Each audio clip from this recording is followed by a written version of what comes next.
så alle sammen. I dag skal vi lave nogle pandekager. Nu er lidt mærke intro på. Fuck. Prøv ind. Hej alle sammen. I dag skal vi lave nogle pandekager. Ja, det var faktisk bare det, så lad os bare komme i. Det man skal bruge, det er noget mælk. Jeg bruger en letmælk. Så skal man bruge 2 æg. Jeg har 2 æg her. Så skal man bruge 1 teske af vaniljesukker, en spiseske sukker, og så skal vi bruge 3 dl hvedemel. Det er det, vi skal bruge i dag. Ingredienserne står nede i beskrivelsen, så ja, der kan I også lige se, hvordan man gør det, så I kan bare følge med her.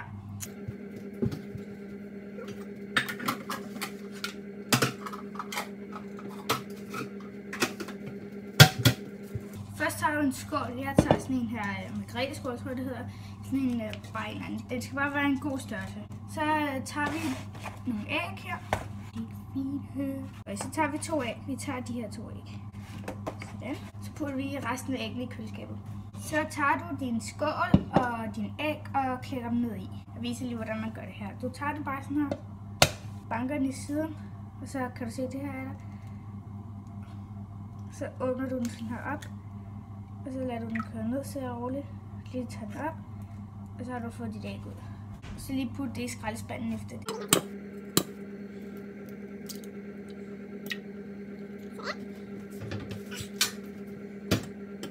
Husk lige at vaske hænderne efter I har brugt æggene. Når du har taget æggene og puttet i, så burde det godt se sådan her ud. Det er fint, og hvis der skaller i, så tag lige en knivspids, eller bare sådan en kniv, og så lige tage den op med, med knivspidsen. Det er en rigtig god måde at gøre det på. Nu begynder jeg så at putte noget mælk i, og så skal vi bruge et decilitermål. Jeg har fundet det her decilitermål, det vil jeg bruge. Jeg starter faktisk med at putte mel i, fordi at hvis det er, at du putter mælk i, så bliver den sådan våd i kanterne, og så sætter hvedemelen sig fast. Så. Og en god huskeregel, det er, at 3 dl mel, så er det MEL. Der er 3 bogstaver i, så 3 dl.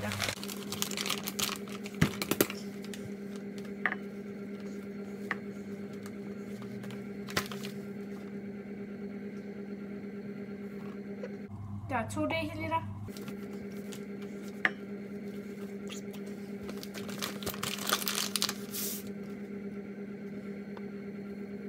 Der var der 1 dl. Så tager du det decilitermål, du har brugt til mel, og putter 4 dl mælk i. Igen, MELK, 4 bogstaver, så 4 dl.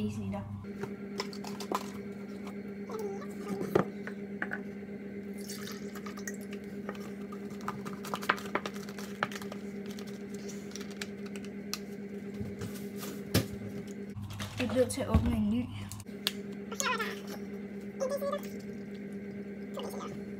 To dl mælk.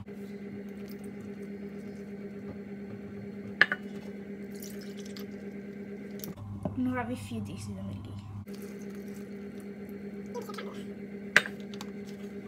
Når jeg gjort det, så lige putte den mælken i køleskabet igen.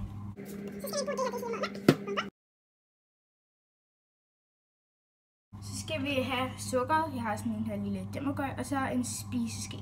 Og lige tip, gør det ind over, så hvis der er, du spiller noget, så rører det bare derned igen. En spiseske ned i. Det er meget usundt, men altså, ja, sådan er det bare. Og så skal vi have 1 teske vaniljesukker.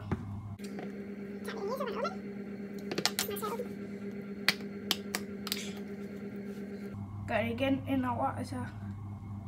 Og hvis du godt kan lide noget vanilje, så bare put en lille smule mere i. Ikke så meget. Sådan, nu er du klar. Nu har vi den her. Ja, så ser det sådan her ud. Så har vi den her. Så sådan ser det sådan her ud. Det er lidt klumpet lige nu. Men så tager vi et piskeris. Jeg bruger et sådan elektrisk et. Så ja, det vil jeg bruge nu.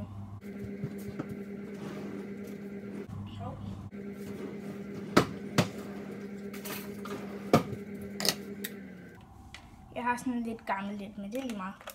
Bare det kan bruges. Og så sætter vi de her i. Er der forskel på dem?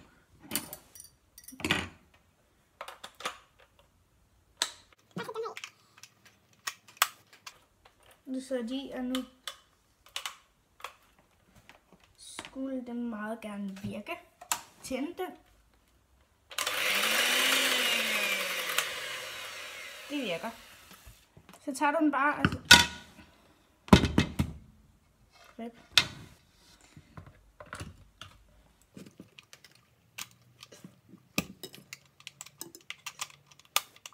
Sådan.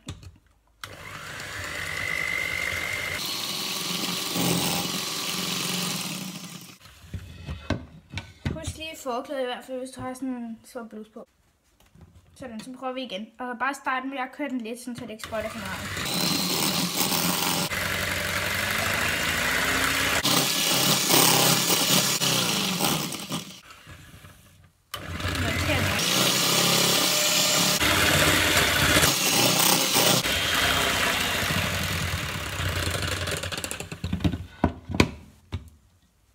Den skal blive sådan hvid i det, så den er ikke helt sådan, den skal være sådan lys i det, men den er ikke helt lys i det endnu.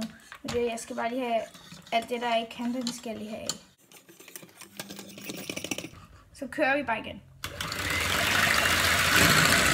Sådan. Nu ser det fint ud, så nu tager jeg den ud, og så lader jeg den lige stå lidt. Så skal vi have de her ud.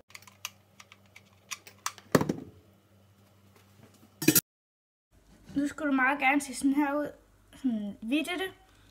Og det er sådan lige, det er sådan det skal være. Så folder vi lige den her sammen.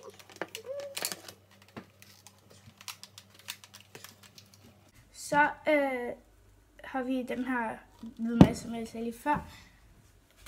Så ja, nu finder vi en pande frem.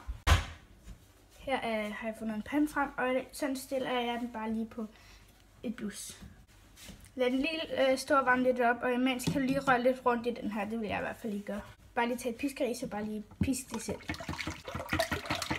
Hvis du gør det her, så er det også lidt lettere at få det i kanterne. Hvis du bare lige tager den her. Ikke piske alt for meget. Nu er jeg rimelig tilfreds med min dej, så nu vil jeg snart putte den på panden. Vi lader den lige stå lidt. Det behøver den ikke, men vi lader den lige stå lidt, fordi så gør jeg lige nogle ting klar. Nu kan du så begynde at tage en dyb tallerken og en normal tallerken til at lige, sådan så det er, når du lægger pandekagerne på, så holder det varmen. Jeg tager bare den her tallerken, og jeg har ikke nogen, hvis man ikke har nogen dybe tallerkener, som jeg ikke har, det er hjemme hos min mor, så tag noget sølvpapir. Det holder også rigtig godt på varmen. Så lige tag et stykke ud, så det er lige stort som en tallerken. Så den her. Tag et stykke af. Og så den, der er mest mat, den skal ligge nedad. Så lige lad den ligge ovenpå her. Nu har panden varmet sådan okay op, så nu begynder vi at rykke hen til panden. Nu har vi panden, som er varmet ret op. Mit blus står på 8, som I kan se her. Det står på 8, så ja. Nu har jeg min dej, hedder det vist, pandekagedej, hernede i. Men nu tager jeg så lige noget rapsolie. Det er lidt lige meget, bare noget olie. Og så bare putter på. Husk altid lige at først tage sådan en her. Tager noget olie og bare putter en lille smule på. Det var fandme meget. Den kan godt komme lidt højere op, tænker jeg, med olien. Eller hvad hedder det? Blusset kan godt komme lidt op, men så skal du bare køre den rundt med olien her. Så bare lige køre den lidt rundt over det hele. Så sætter jeg den lidt højere op, for jeg synes ikke rigtig, der sker noget. Og så lader den lige stå lidt. Nu tager jeg pandekagedejen og hælder lidt på.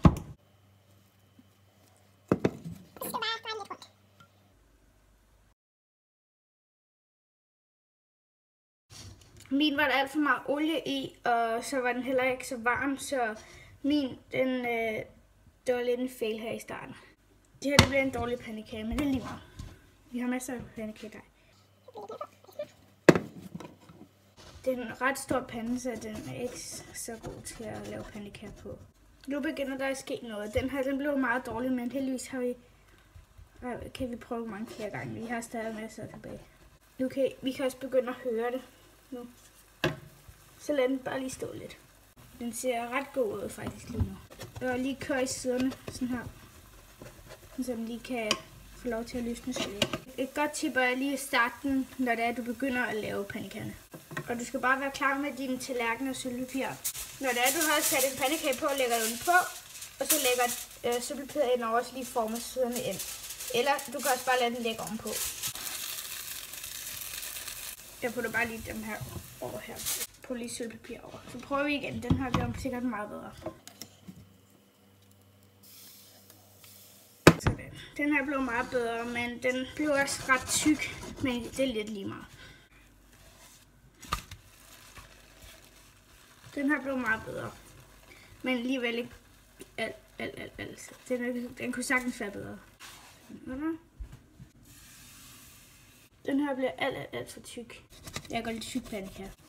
Også, jeg har et spørgsmål til jer i dag. Hver gang jeg laver en madvideo, så kommer jeg med et spørgsmål til jer med noget med mad. Og i dag, i den her episode, så tænkte jeg at spørge om, hvad jeres yndlingsmad var. Ja, bare jeres yndlingsdessert. Det er lige meget om dessert, forret, efterret, eller hvad fuck det hedder. Så ja, det er lidt lige meget. Bare et eller andet, man kan spise. Jeg har glemt at putte olie på, så den sidder sådan lidt fast. Den er blevet heller ikke særlig god. Den blev faktisk ret dårlig. Jeg putter en lille smule olie på, bare en lille smule. Ikke så meget ligesom sidste gang.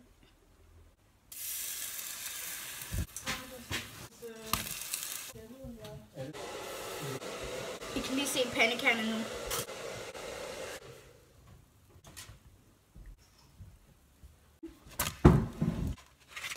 Shit.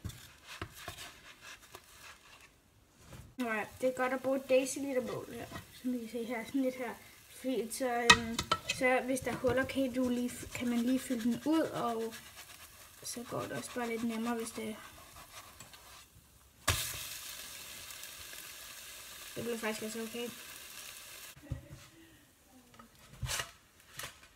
Oh yeah. Gør det sådan? Ja. At vi henter dig en lille smule.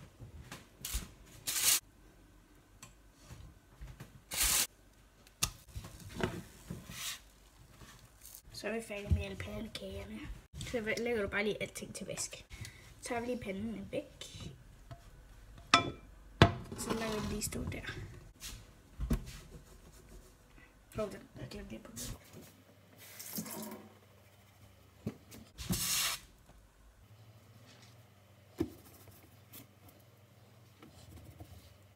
Hej alle sammen. Tak fordi I så med. Jeg har lige redigeret den, og så fandt jeg ud af, at jeg ikke havde lavet en eller anden outro eller sådan noget. Ja, et eller andet. Det er sådan noget. Jeg har ikke afsluttet den, men jeg gør det nu. Pandekærne smagte faktisk virkelig godt. Ja, de var faktisk rimelig gode. Så I går bare hjem og laver dem, og ja, gør det. Og like, subscribe, hvis I vil se mere af sådan noget her madspecial. Så vi ses i en anden video. Hej!